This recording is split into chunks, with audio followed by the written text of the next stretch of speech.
Bonjour à tous. Je vais parler en français et je vais tenter de parler lentement pour faciliter le travail des traducteurs. Alors, merci au projet Alice et en particulier Boaventura de Sousa Santos pour cette invitation. Je remercie aussi toutes celles et ceux qui ont participé à cette superbe initiative. Bravo pour le succès. Alors, avant de commencer la lecture de mon intervention, j'ai été inspirée par les deux intervenants précédents et j'ai aussi une anecdote à raconter qui vient de mon expérience du racisme en France. Alors, je suis d'origine algérienne et j'ai grandi en France. Et lorsque j'avais environ 7 ans, à l'école, notre institutrice nous a fait un cours sur les apparences. Et elle nous expliquait qu'il ne fallait pas se fier aux apparences. Et donc, elle nous donnait des exemples. Et l'exemple qu'elle a donné était le suivant. Elle dit par exemple, donc je rappelle, c'est un cours contre les apparences. Elle dit ceci, par exemple, Ouria, c'est-à-dire moi, ce n'est pas parce qu'elle est bien habillée qu'elle est propre. C'est un exemple, j'avais 7 ans et j'ai été profondément blessée par cette remarque. J'étais petite, mais j'ai immédiatement compris ce que ça signifiait. Et donc, j'en viens à mon intervention, dont le titre est « Pour une politique de l'amour révolutionnaire ». Je vais parler d'amour. Nous sommes donc invités à nous interroger sur ce que les épistémologies du Sud peuvent apporter au Nord. Et je voudrais commencer par dire que pour ma part, je fais partie à la fois du Sud et du Nord. Je suis une indigène de la République française, je suis un sujet colonial. En d'autres termes, je fais partie du Sud à l'intérieur du Nord. Ce qui fait de moi une blanche dans mon rapport au Sud, car je profite directement et indirectement de l'exploitation du Nord par le Sud. Je profite des bienfaits des démocraties libérales en termes de droits sociaux, politiques et symboliques, ce qui engage évidemment ma conscience et ma responsabilité. Mais je suis également une non-blanche dans le rapport au corps légitime de la nation française, c'est-à-dire ceux qui sont européens et chrétiens et qui sont les citoyens légitimes de la nation française telle qu'elle s'est constituée. Ce qui fait de moi, donc pour résumer, tout ceci fait de moi une blanche. Ce qui fait de moi une blanche, c'est de vivre dans un pays impérialiste, et ce qui fait de moi une non-blanche, c'est de vivre dans un pays structurellement raciste. Mes parents viennent effectivement d'Algérie, ils ont vécu la période coloniale et la guerre de libération, mais après l'indépendance, la réalité, c'est que l'Algérie était un pays détruit par le colonialisme. Comme l'ont expliqué Fanon ou Bourdieu, les structures sociales, économiques et politiques traditionnelles ont été détruites.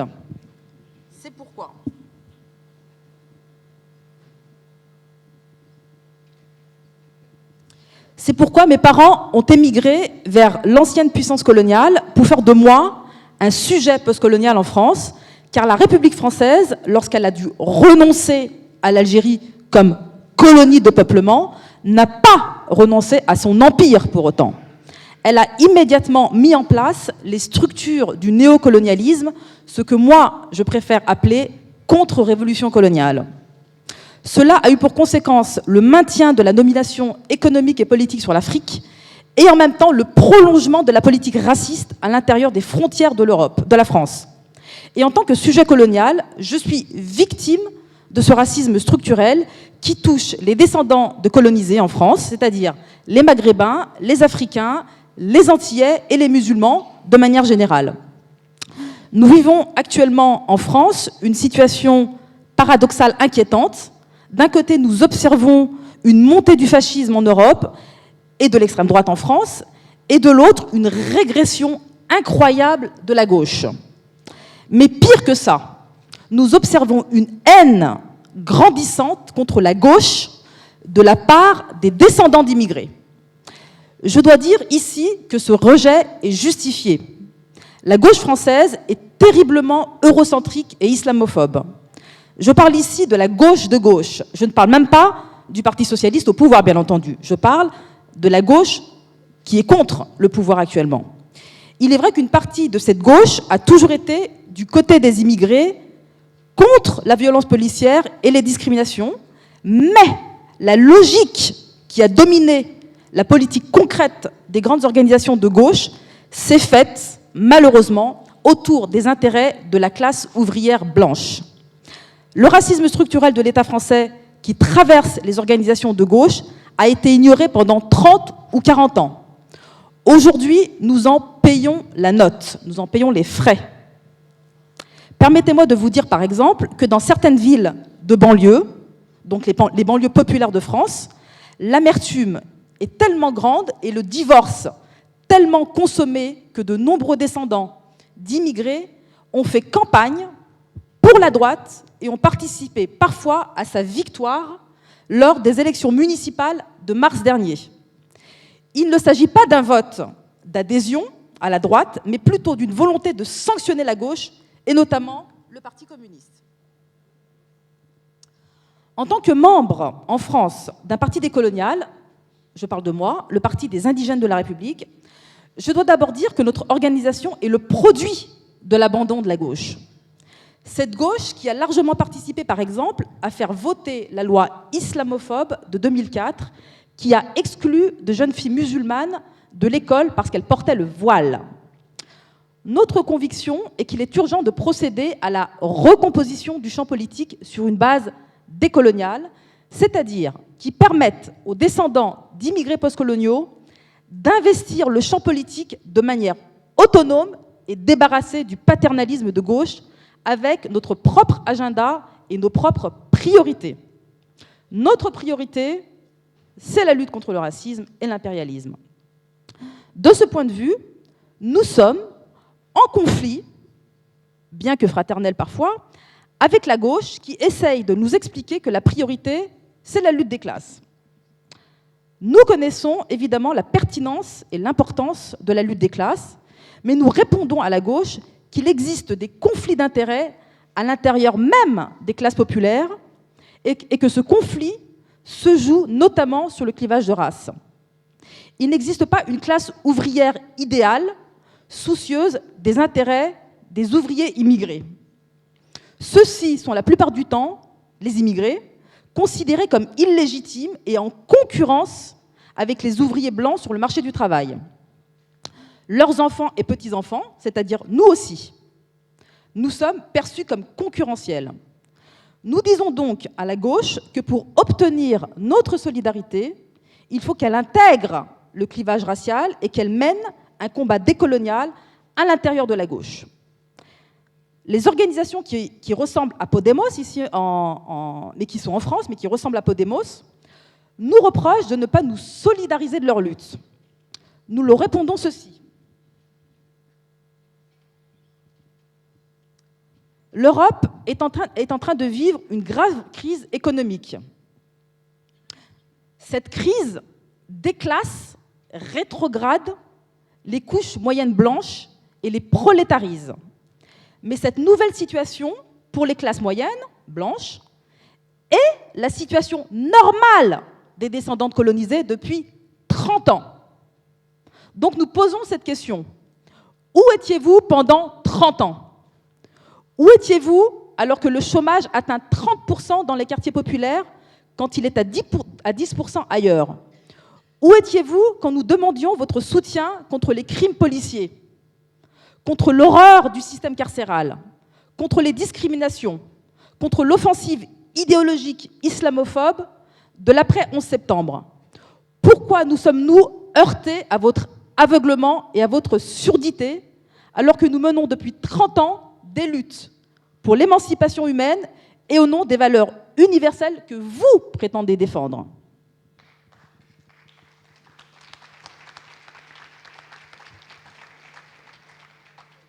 Je voudrais poursuivre par une citation de C.L.R. James, un intellectuel et militant des Antilles britanniques, qui, en évoquant son héritage politique et en particulier des militants noirs qui ont incarné pour lui le combat contre l'esclavage et le racisme, a dit ceci au siècle dernier. Lorsqu'il évoquait les militants noirs, il a dit « Ce sont mes ancêtres, ils peuvent devenir vos ancêtres, si vous le voulez. Je vous propose ici de méditer l'esthétique révolutionnaire de cette citation. C.L.R. James propose aux Européens de considérer l'éventualité d'une filiation politique et philosophique entre les ancêtres noirs de C.L.R. James et les descendants de colons blancs. C'est un acte d'amour, parce qu'il ouvre la possibilité d'échapper à la fatalité structurelle de la race. Cette proposition contient une remise en cause de l'État-nation impérialiste. Elle contrevient à la définition raciale et génétique de l'appartenance nationale. Par exemple, en France, les Français légitimes sont ceux qui ont comme ancêtre Clovis, le premier roi de France. C'est une construction historique qui est à la base du mythe national. Ce mythe repose sur l'idée d'un peuple uni par le sang et par extension le sang européen, au fur et à mesure que le bloc occidental s'est consolidé, ce qui exclut de la citoyenneté pleine et entière les descendants d'immigrés venus des colonies françaises, d'Afrique, du Maghreb et des Français de seconde zone, que sont les habitants des dom-toms ou encore les Roms. Ainsi, à partir de cette conception étroite de la nation, nous n'avons, nous, que deux choix possibles. L'intégration au récit national et à l'État-nation capitaliste, colonial et impérialiste, et donc nous devons, dans cette perspective, nous réapproprier Clovis, ce que le racisme français nous refuse. C'est ce qu'on appelle l'injonction paradoxale à l'intégration. On nous demande de nous intégrer et dans le même temps, on nous dit « vous ne serez jamais blancs, vous ne serez jamais les enfants de Clovis ». Donc reste le second choix, qui est le choix de la libération, c'est-à-dire la remise en cause du récit national républicain impérialiste. Ceci commence par proposer au peuple français non pas une filiation par le sang avec leurs ancêtres, mais une filiation politique avec celles et ceux qui ont combattu le colonialisme français, c'est-à-dire qui ont combattu le crime européen. Cela constitue à la fois la libération de l'indigène, mais aussi la libération du blanc. Adopter le récit des damnés de la terre est un acte d'amour, car il suppose que celui qui bénéficie objectivement du colonialisme et du racisme, le blanc, est libre. C'est-à-dire, cet amour, c'est-à-dire la reconnaissance que la blanchité est une construction historique, postule la liberté des peuples du Nord. Il postule que la blanchité est à la fois un héritage historique né de la domination de l'Occident, mais c'est aussi un choix politique. En d'autres termes, les Blancs peuvent choisir de renoncer à leur blanchité en soutenant sans condition les luttes des peuples du Sud contre l'impérialisme et les luttes des sujets coloniaux contre le racisme en Europe. Cet acte d'amour est un acte révolutionnaire qui propose une alternative radicale à la guerre civile, à la violence, au moment où le fascisme en Europe prend une ampleur inquiétante. C'est pourquoi, d'un point de vue décolonial, nous nous réjouissons de la progression de mouvements comme Podemos en Espagne et Syriza en Grèce. Mais je suis désolée de dire que leur existence, si elle est nécessaire, n'est pas suffisante. En effet, les droites et les extrêmes droites ne sont pas les seuls à croire au mythe national. En France, une grande partie de la gauche, jusqu'au Parti communiste et une partie de l'extrême gauche, cèdent d'une manière ou d'une autre au mythe national, mais aussi à tout le système de valeurs de la civilisation occidentale, que je préfère appeler ici modernité occidentale. Ces valeurs, ce sont les droits de l'homme, l'universalisme abstrait, l'antiracisme moral, la démocratie libérale et la démocratie des Lumières. Ces valeurs sont eurocentriques et, de mon point de vue et d'un point de vue décolonial, elles doivent être combattues. Que faire à partir de la question posée par Boaventura?